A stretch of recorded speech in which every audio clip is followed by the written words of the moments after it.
నిన్న మధ్యాహ్నం తర్వాత భారత రాష్ట్ర సమితి నుంచి ఒక ప్రకటన మీ అందరి ద్వారా నేను మీడియాలో చూడడం జరిగింది. మరి బీఆర్ఎస్ నుండి వచ్చినటువంటి ఈ ప్రకటనలో పార్టీ ఎమ్మెల్సీ శ్రీమతి కె కవిత ఇటీవలి కాలంలో ప్రవర్తిస్తున్న తీరుతెన్నులు, కొనసాగిస్తున్న పార్టీ వ్యతిరేక కార్యకలాపాలు బీఆర్ఎస్ పార్టీకి నష్టం కలిగించే రీతిలో ఉన్నందున పార్టీ అధిష్టానం ఈ విషయాన్ని తీవ్రంగా పరిగణిస్తున్నది.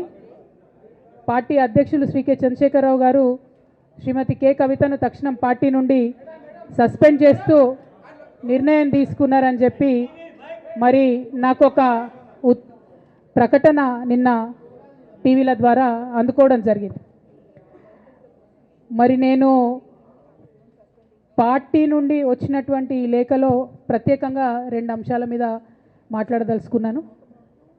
నేను అక్రమ కేసులు పెట్టి నా మీద తిహార్ జైల్లో 5.5 నెలల పాటు ఉండి బయటికి వచ్చిన తర్వాత నవంబర్ 23వ తారీఖు 2024 నుండి నేను ప్రజాక్షేత్రంలోకి వచ్చి అనేక కార్యక్రమాలు చేయడం జరిగింది.